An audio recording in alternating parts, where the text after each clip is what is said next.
जो मुझे खामोश रहने के लिए कह रहे हैं आप क्यों नहीं बोलते? हिजाब के मसले में आपको बोलना चाहिए था, आप नहीं बोले। हलाल गोश्त का मसला आया, आपको बोलना था, आप नहीं बोले। नौकरियां मिल रही है नौजवान मुसलमान को तो कहा गया जॉब जिहाद, आपको बोलना चाहिए था, आप नहीं बोले। याद रखो, मैं बोलूंगा, मैं इसलिए बोलता हूं, क्योंकि मैं जिंदा हूं, मुर्दा नहीं हूं। इसलिए बोलता हूं कि मेरे ज़मीर को मैंने अभी बेचा नहीं है, ना कभी बेचूंगा इंशाअल्लाह ताला। मैं इसलिए बोलता हूं कि मैं सिर्फ अल्लाह से डरता हूं, किसी मोदी से, योगी से नहीं डरता हूं। आप कैसे कोर्ट के खिलाफ बोल सकते हैं? बोल सकते हैं कोर्ट के खिलाफ, इज्जत से इख्तलाफ कर सकते हैं। भारत है, कोई नॉर्थ कोरिया का सरबरा यहां का प्रधानमंत्री नहीं है। जब मैं 21 साल का था तो बाबरी मस्जिद को मुझसे छीन लिया गया।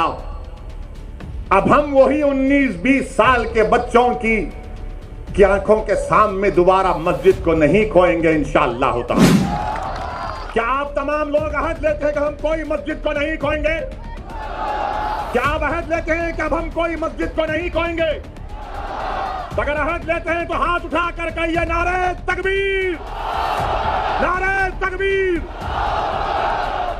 इनको पैगाम मिलना चाहिए, मस्जिद को अब हम नहीं खोएंगे। देश की सच्चाई सच छुपने नहीं देंगे। मेरे अजीज दोस्तों और बुजुर्गों, आज आप देख रहे हैं कि ज्ञानवापी मस्जिद का मसला उठा दिया गया।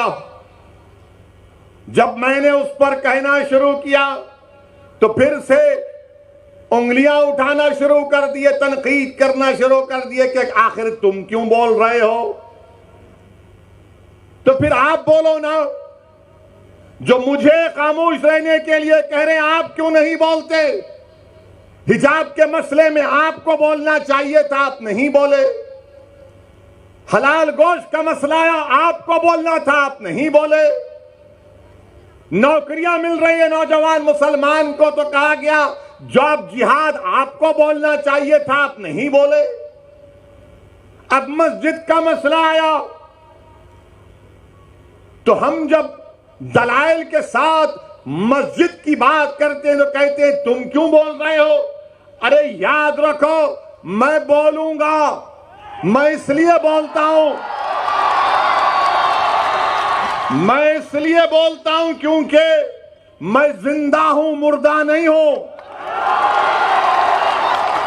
मैं इसलिए बोलता हूं कि मेरे ज़मीर को मैंने अभी बेचा नहीं है, ना कभी बेचूंगा इंशाअल्लाह ताला। मैं इसलिए बोलता हूं कि मैं सिर्फ अल्लाह से डरता हूं, किसी मोदी से, योगी से नहीं डरता हूं।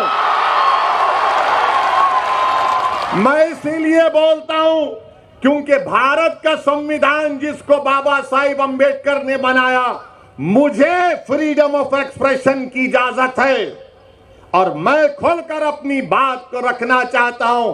हां, तुमको अगर मेरी बात पसंद नहीं आती है तो अपने कान में उंगलियां रख लो, मगर तुम मेरी जबान को बंद नहीं कर सकोगे। तो याद रखिए, अगर आज आप ये सोच कर आए कि हम इसका भाषण सुनेंगे तो मैं आपसे अपील कर रहा हूं कि मैं कोई खव्वाल नहीं हूं, कोई गाने वाला नहीं हूं कि आप मेरी आवाज को सुनकर वाह वाह हासिल करने में नहीं आया हूं।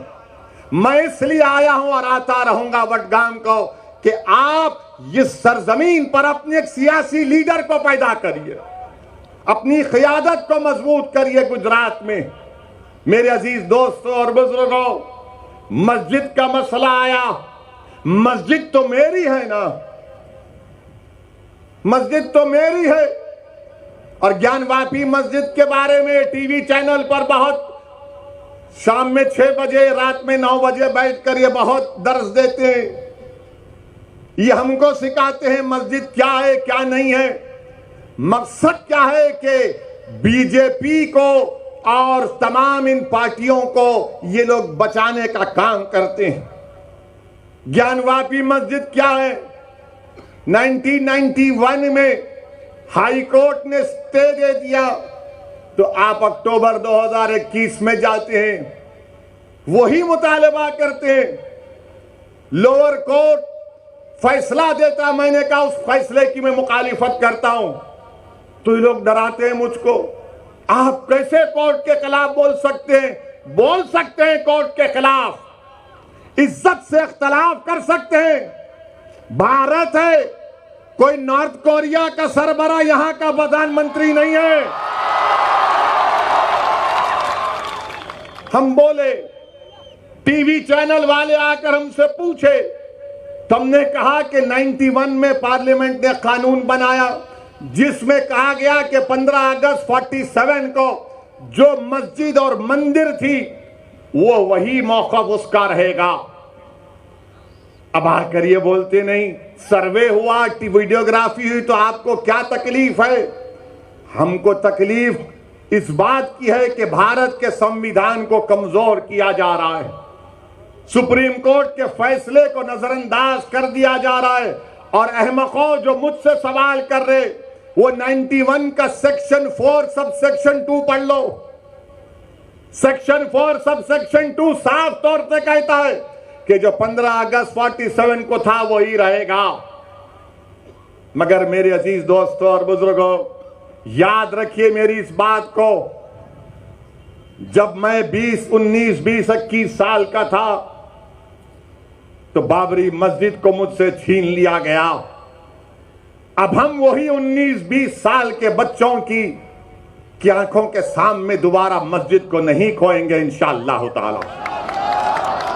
क्या आप तमाम लोग अहद लेते हैं कि हम कोई मस्जिद को नहीं खोएंगे?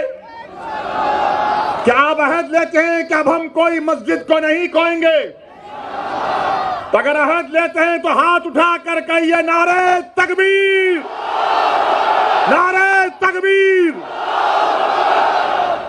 इनको पैगाम मिलना चाहिए, मस्जिद को अब हम नहीं खोएंगे। तुम्हारे दिल फरेब और हथकंडों से हम जान चुके तुम्हारे हथकंडों को। और अल्लाह के रसूल सल्लल्लाहु अलैहि वसल्लम का हदीस शरीफ है कि मोमिन वो है जो 2 बार एक सुराख से नहीं डसा जाता। अब हम दोबारा नहीं इनको डसने देंगे। मस्जिद है और रहेगी इंशाअल्लाह ताला सुबह क़यामत तक। ज्ञानवापी मस्जिद मस्जिद थी और जब तक अल्लाह दुनिया को कायम रखेगा मस्जिद रहेगी इंशाअल्लाह ताला। और हमारा काम यह है कि हम अपने मस्जिदों को आबाद रखें। हमारी भी जिम्मेदारी है कि रमजान हो गया तो मस्जिद के दरो दीवार तरसती हैं कि कहां गए वो लोग जो रमजान के 30 दिन अल्लाह के घर में आकर सर्वसजूद हो रहे थे। तो याद रखो, मस्जिदों की हिफाजत पहले हमको अपनी महल्लों की मस्जिदों को आबाद रख के रखना। अगर हम अपने महल्लों की, गांव की मस्जिद को आबाद रखेंगे तो ये शैतानी ताकतें जो ललचाई हुई नजरों से हमको अपनी तहजीब से महरूम करना चाहती हैं, इनको पैगाम मिल जाएगा कि अब दोबारा मुसलमान भारत का मस्जिद खोने को तैयार नहीं है।